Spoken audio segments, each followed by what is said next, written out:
Salam saudara-saudari yang dikasihi Tuhan. Firman Tuhan pada saat ini berjudul Muda-mudi berhikmat pasti selamat. Saudara-saudari yang dikasihi Tuhan, para pemuda-pemudi, remaja pemuda, kaum muda, dan semua orang percaya, firman Tuhan pada saat ini diambil dari Pengkhotbah 11 ayat 9 dan 10. Alkitab banyak berbicara kepada muda-mudi juga. Karena itu kita perlu memperhatikan. Dan muda-mudi yang berhikmat, pasti merekalah yang selamat.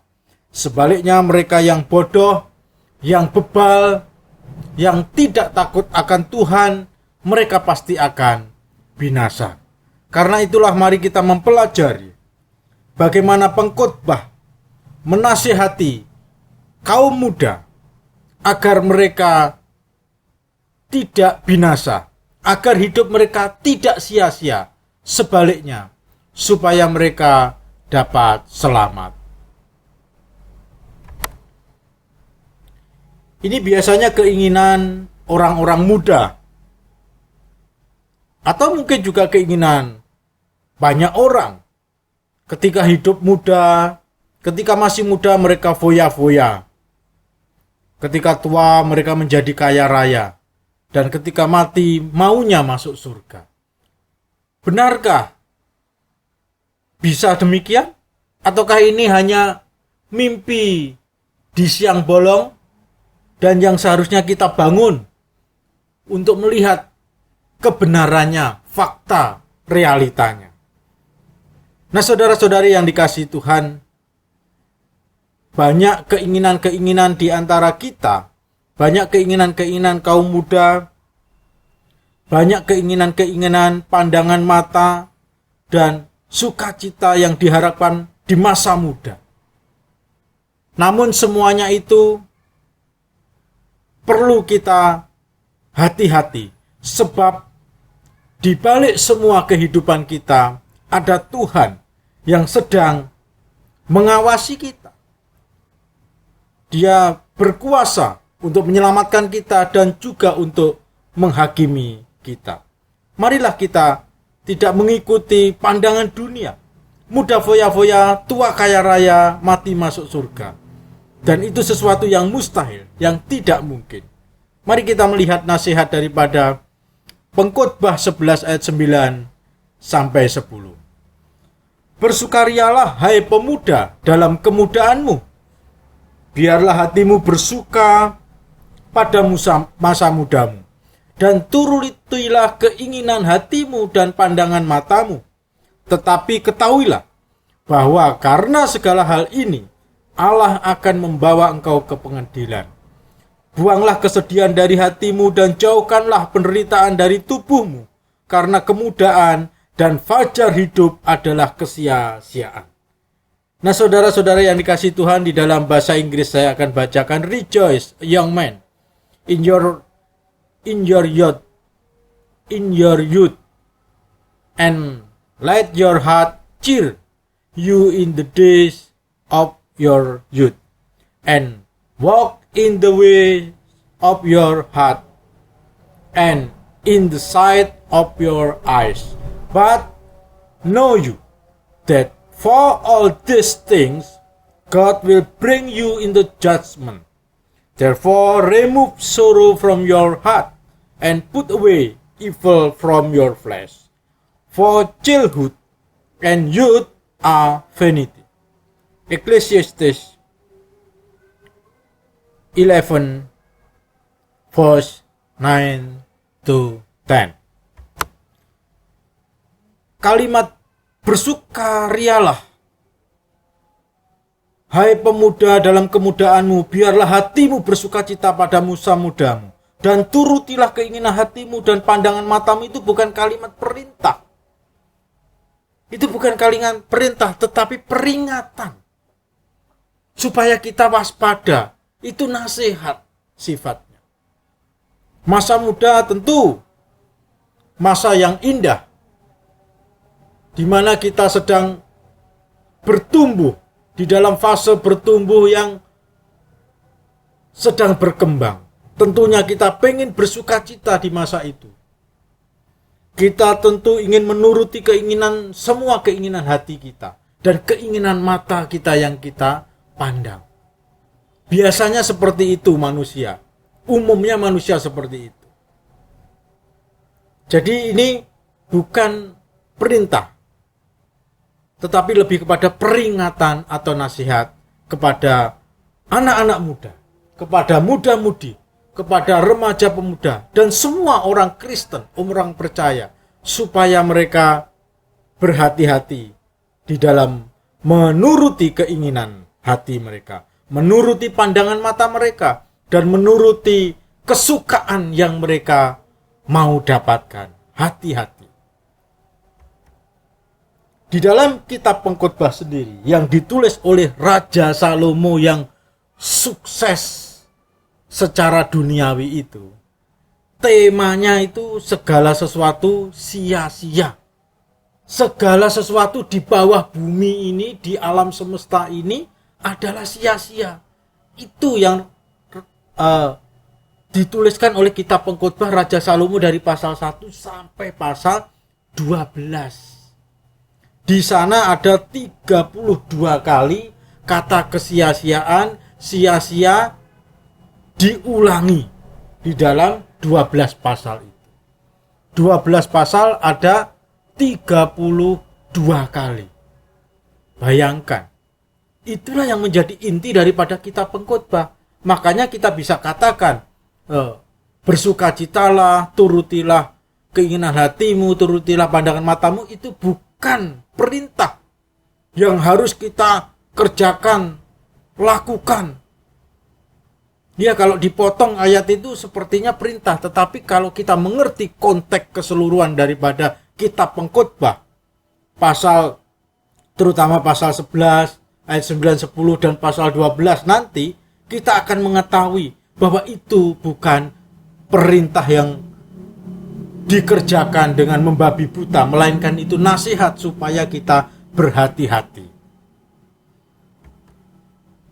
Saudara-saudara yang dikasihi Tuhan, para pemuda yang dikasihi Tuhan, muda-mudi yang Tuhan sayangi, yang Tuhan cintai, Raja Salomo adalah raja yang paling sukses secara duniawi menurut ukuran manusia. Menurut ukuran manusia pada umumnya, menurut pandangan manusia yang berdosa, pandangan yang sempit itu. Raja Salomo itu adalah orang yang sempurna hidupnya. Apa saja yang diingini hatinya bisa tercapai. Apa saja yang dimaui pandangan matanya bisa tercapai. Dan hidupnya mencari kesukariaan yang diinginkan oleh hatinya. Raja Salomo menjadi raja pewaris daripada Raja Daud di umur sekitar 20 tahun. Bayangkan saudara-saudari yang dikasihi Tuhan. Bayangkan pemuda-pemudi yang dikasihi Tuhan. Umur 20 tahun sudah sukses luar biasa. Ada buku-buku yang menuliskan sukses sebelum 30 tahun. Ini Salomo 20 tahun sudah sukses menurut ukuran-ukuran manusia. Ya, pangkat tinggi, kaya raya, ganteng, pintar, terus dan lain sebagainya. Mari kita akan melihat bagaimana Salomo akhirnya terjerumus ketika dia mencari kesukariaan, sukacitaan, mengikuti semua keinginan hatinya dan pandangan matanya. Untuk mengokohkan kerajaannya, Salomo sendiri membunuh Adonia kakaknya, lalu memecat Imam Abiatar dan membunuh juga Simei untuk mengokohkan supaya dia menjadi pewaris kerajaan Israel dari bapa Daud. Apakah itu kesuksesan ataukah itu menyedihkan? Ada orang yang dikorbankan di sana untuk dia menjadi raja. Ya, semuanya mengikuti aja. Raja tak bebas. Bahasa sekarang sultan itu mah bebas. Sesuka hatinya. Apakah seperti itu ajaran daripada firman Tuhan? Nanti kita melihat bahwa akhirnya ada orang yang dikorbankan oleh Salomo dalam proses dia menjadi raja di usia yang cukup muda, sekitar 20 tahun. Keinginan dan sukacita Salomo membangun bait Allah dan istananya. Setelah lewat 20 tahun selesailah Salomo mendirikan kedua rumah itu, yakni rumah Tuhan, bait Allah dan istana raja. 1 Raja-Raja 9 ayat 10. Saudara-saudari yang dikasihi Tuhan, kaum muda-mudi, remaja pemuda, muda-mudi dan dewasa dan semua orang percaya dapat membaca kisah Salomo ini dalam 1 Raja-Raja pasal 1 sampai 13. Jadi 13 pasal itu membicarakan kehidupan Salomo, kesuksesan Salomo secara jasmaniah itu. Salomo punya keinginan membangun istana dan membangun bait Allah. Tentu menurut kita, wah ini keinginan yang bagus. Seorang raja yang cinta Tuhan, membangun bait Allah, mengorbankan harta bendanya untuk bait suci yang akhirnya dilapisi dengan emas juga oleh Salomo. Mungkin kita merasa itu hebat, atau merasa itu wah menakjubkan. Orang yang sangat cinta Tuhan. Memang di awalnya Salomo nampak cinta Tuhan, sayang kepada Tuhan. Ini gambar bait Allah yang dibangun oleh Salomo, dilapisi emas, dan ini gambar daripada istana Raja Salomo. Luar biasa, megah-megah semuanya. Dan itu menjadi kesuksesan tersendiri, kepuasan, kesukacitaan. Karena keinginan hatinya membangun dua bangunan besar itu terwujud. Siapa yang tidak sukacita jikalau kita berhasil membangun rumah di usia 20 misalnya. Apalagi istana. Dan bisa menyumbang untuk pekerjaan Tuhan, membangun bait suci. Tentu itu kebahagiaan tersendiri. Tapi perjalanan Alkitab, kisah Alkitab tidak sampai di situ. Mari kita akan melihat berikutnya. Ketika Salomo sudah selesai membangun bait Allah, apakah Tuhan langsung senang? Apakah respon Tuhan bergembira seperti manusia pada umumnya? Seperti orang Kristen kalau ketika gerejanya sudah jadi berdiri. Mari kita lihat dalam 1 Raja-Raja 6 ayat 11 sampai 13. Bagaimana respon Tuhan ketika Salomo sudah menyelesaikan bangunan bait Allah itu. Demikianlah firman Tuhan kepada Salomo. Mengenai rumah atau bait Allah yang sedang kau dirikan ini, jika engkau hidup menurut segala ketetapanku dan melakukan segala peraturanku dan tetap mengikuti segala perintahku dan tidak menyimpang daripadanya, aku akan diam di tengah-tengah orang Israel dan tidak hendak meninggalkan umatku Israel. Jadi ketika bait Allah itu dibangun begitu megah dan mewah dengan biaya yang besar, dilapisi dengan emas oleh Salomo, Tuhan nampaknya biasa-biasa saja. Malah Tuhan peringatkan, jika engkau hidup menurut ketetapanku, menurut peraturanku, mengikuti segala perintahku, tidak menyimpang ke kiri atau ke kanan dari perintah-perintah firman Tuhan itu, maka Tuhan akan berdiam di tengah Israel dan tidak meninggalkan Israel. Jikalau yang terjadi sebaliknya, jikalau Salomo dan orang Israel meninggalkan Tuhan dan menyembah ilah-ilah lain, maka Tuhan akan meninggalkan umatnya. Dan saudara tahu, setelah zaman anak Salomo, Rehabeam dan Yerobeam, di sana orang Israel mulai meninggalkan Tuhan, akhirnya dihukum, dibuang ke Babel dan seterusnya. Itu bukti bahwa bagi Tuhan yang terpenting bukan bangunan itu. Tuhan punya surga yang jauh lebih megah dan mewah daripada rumah Tuhan yang dibangun Salomo. Tapi yang Tuhan inginkan adalah umat yang taat, umat yang cinta Tuhan, umat yang melakukan perintah-perintah Tuhan.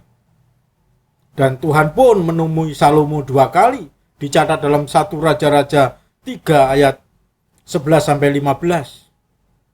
Tuhan memberikan hati yang penuh hikmat kepada Salomo. Dan ketika Salomo mentahbiskan rumah Tuhan itu, Tuhan juga menemui Salomo. Dan itu tidak menjadikan Salomo untuk setia kepada Tuhan, walaupun Tuhan juga menemui dia 2 kali secara langsung. Nah ini Bapak Ibu yang dikasihi Tuhan, mari kita melihat saudara-saudara yang dikasihi Tuhan. Keinginan dan sukacita Salomo jadi raja 40 tahun. Jadi Salomo menjadi raja di Israel, di Yerusalem atau seluruh Israel selama 40 tahun. Jadi dia cukup sukses menjadi raja 40 tahun.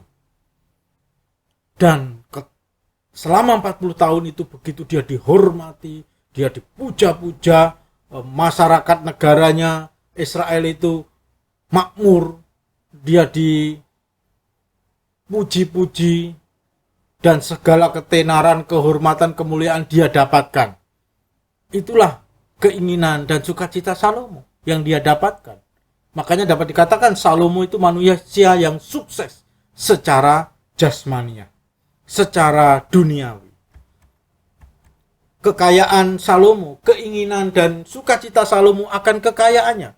Salomo punya penghasilan itu 666 talenta emas. Dicatat dalam 1 Raja-Raja 10 ayat 14 sampai 17. 666 talenta emas dalam 1 tahun. Itu hanya dari satu sisi penghasilan, belum penghasilan-penghasilan yang lain. Berapakah 666 talenta jika dikuruskan dengan uang rupiah zaman sekarang ini? Wahai muda-mudi, saya sudah menghitungnya. Saudara-saudara sekalian, saya sudah menghitungnya. Demikian. Menurut perjanjian lama, 1 talenta itu sama dengan 34 kg, kurang lebih. Jadi kalau 666 talenta hasil emas Salomo dalam 1 tahun dikalikan 34 sama dengan 22.644 kg. 22.644 kg. Mungkin 22 ton. Ya, 22 ton emas yang didapat Salomo dalam 1 tahun. Dan itu kalau kita jual sekarang ini, harga emas sekarang ini, tahun 2024 ini, 1 kilogram emas itu 1.148.600.000, itu 1 kilogram emas. Nah, kalau emas Salomo adalah 22.644 kilogram kali 1.148.600.000, itu hasilnya seperti angka ini. Kuadriliun. Itu angka di atasnya triliun. Kuadriliun. Ini bacaannya demikian. 26 kuadriliun, 8 triliun, 898 miliar 400 juta. Itu ada 15 nol di belakang angka 26. Kaya sekali Salomo. Luar biasa kekayaannya. Mungkin kalau zaman sekarang Salomo bisa dikatakan paling kaya di dunia ini. Itu hanya dari satu sisi penghasilannya, belum sisi yang lain. Ya, dia bersukacita. Tentu siapa yang tidak bersukacita dalam hal itu? Dia bergembira. Segala keinginannya terpenuhi karena dia punya keuangan yang banyak itu. Dan keinginan matanya juga terpenuhi. Dia punya 40.000 kandang kuda. Plus ada 12.000 lagi. Semuanya dicatat di dalam kitab Raja-Raja sana. Pasal 1 sampai pasal yang ke-13. 1 Raja-Raja. Pasal 1 sampai pasal yang ke-13. Belum kekayaan-kekayaan yang lain. Pokoknya Salomo ini sukses. secara materi, secara kekayaan, secara duniawi.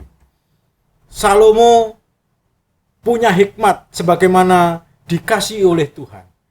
Dan hikmat yang luar biasa itu dikagumi oleh raja-raja di sekitarnya, termasuk Ratu Seba yang datang menemui Salomo.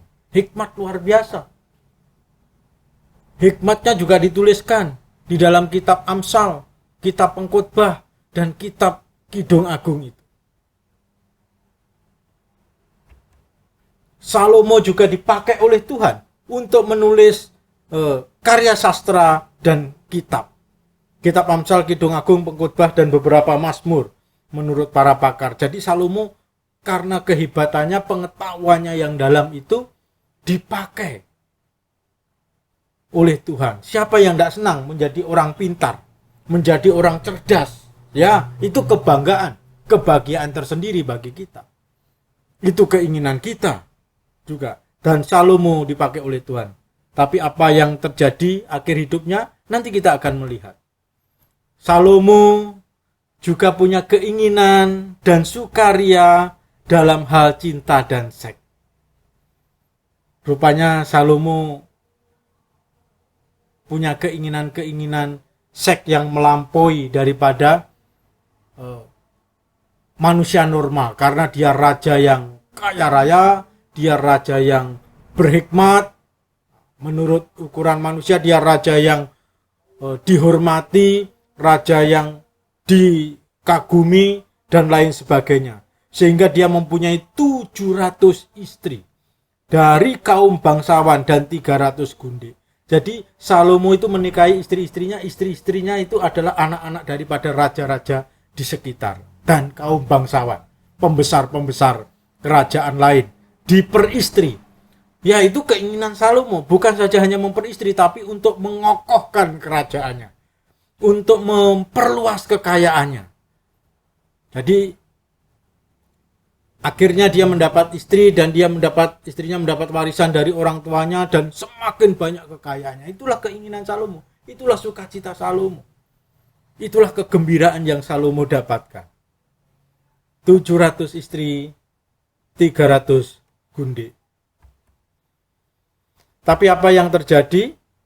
Akhirnya Salomo melanggar apa yang Tuhan nasihatkan ketika dia di awal-awal masa mudanya membangun rumah Tuhan, Bait Allah itu. Akhirnya Salomo meninggalkan Tuhan. Ia tidak sepenuh hati mengikut Tuhan. Istri-istrinya itu menarik hatinya daripada Tuhan. Sehingga Salomo tidak dengan sepenuh hati lagi terpaut kepada Tuhan Allahnya. Salomo mengikuti dewa-dewa istrinya, dewa Asitora, dewi orang Sidon, Milkom, dewa kejijikan sembahan orang Amon, dan Salomo melakukan apa yang jahat di mata Tuhan. Dan ia tidak dengan sepenuh hati mengikuti Tuhan.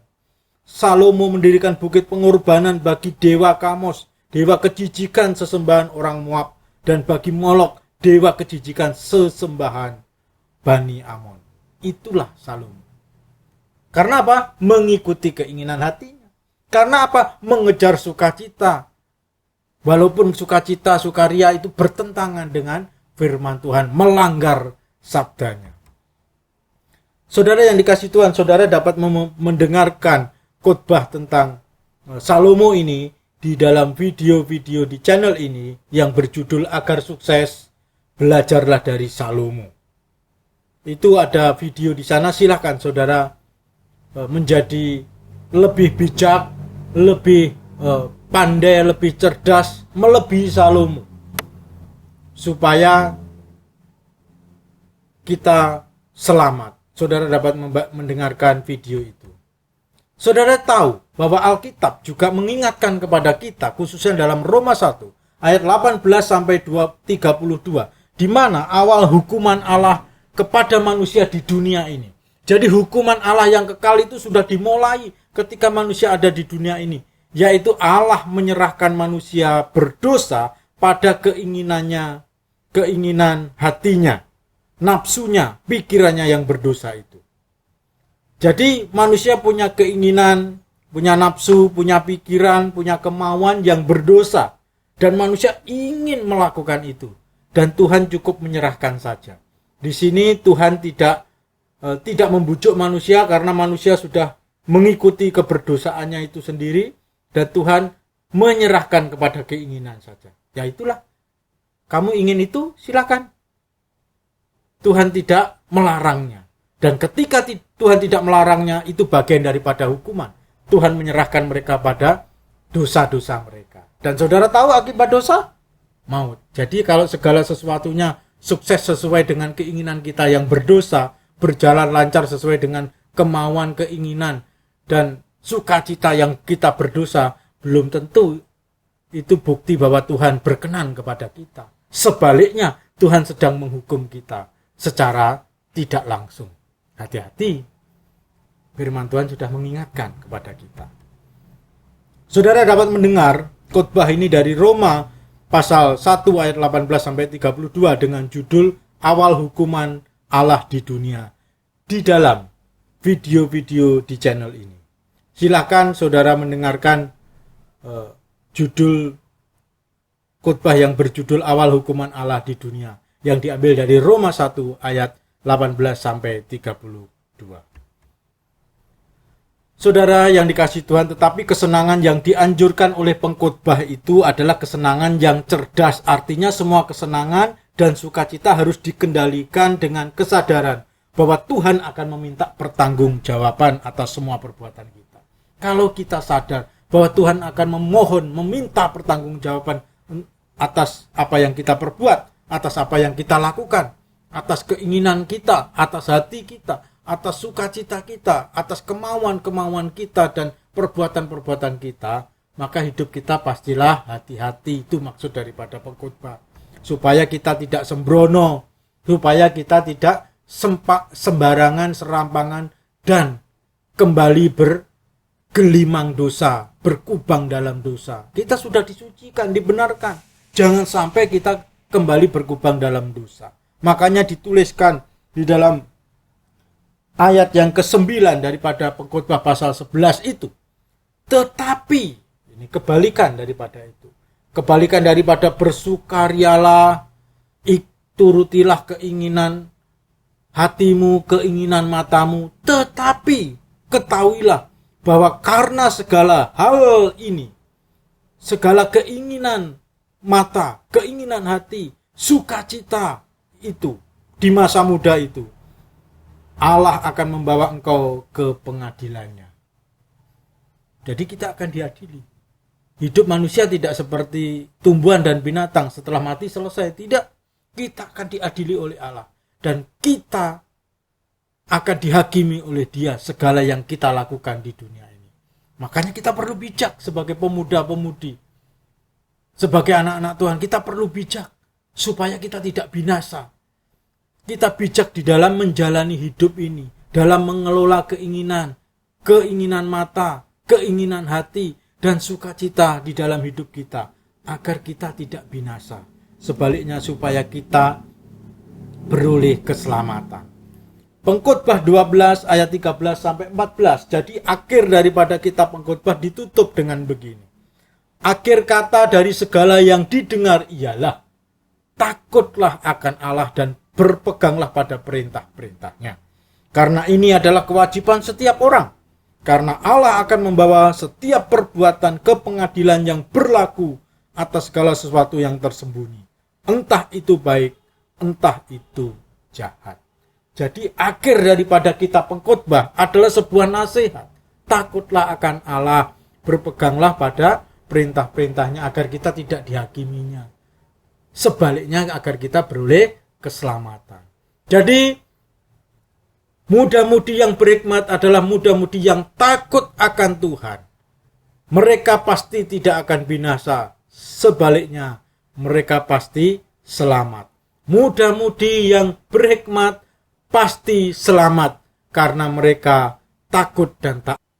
Wahai pemuda-pemudi dan semua orang Kristen, ingatlah selalu akan pengadilan Allah, supaya kamu dapat hidup takut akan Tuhan. Hasilnya kamu selamat atau tidak binasa. Silahkan saudara subscribe, like, komen, dan share. Tuhan Yesus memberkati kita semua. Amin.